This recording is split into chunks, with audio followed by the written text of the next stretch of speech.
And it starts with some yeast. And here I've got a 1/4 cup of water with 1 tablespoon of yeast that's been proofing now for about 10 minutes. And I'm going to add it to 7 beaten eggs, and those are large eggs. And just get that mixed together. And then I want about a 1/4 cup of warm milk. So that goes in. And then to that, I want to add, some softened butter, about 8 tablespoons. And this is a wonderfully rich bread, a bread that's usually made around Easter time and served with fresh sausage.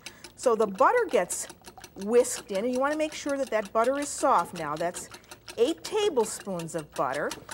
And then you want some coarsely ground black pepper, about a teaspoon. This gives a wonderful flavor to this bread and also gives it an interesting look with just little flecks of black pepper throughout. And then you want with this a cup of either Romano cheese or grated Parmesan cheese. Romano is sheep's milk cheese and Parmesan is cow's milk cheese. And you want to fold that in. And I've got about, 6 cups of flour on a board.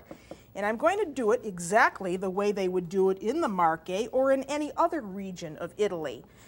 Now, you know, the Marche, I'm going to give you a little history lesson now, is between Emilia-Romagna and the Abruzzi.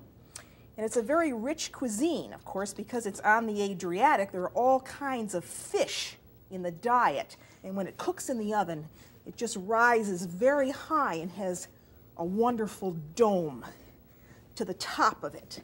So there, you see how nice and soft that is. And now, I'm going to put that aside. Remember, you put that in a greased bowl and you let that rise once. Here we have a dough that is in its final rise and ready to go into the oven. Isn't that beautiful? And it's in a crock pot. So now this goes into a 375-degree preheated oven.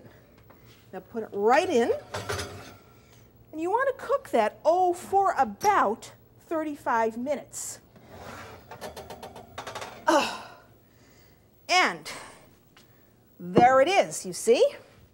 And now, of course, you have to let this cool down because it's just too hot to take out at the moment. But what you really want to do is take a knife and start going around the outside edge of this bread. Bring your knife down into the crock or into the cake pan that you're using so that you can loosen the bread all the way around.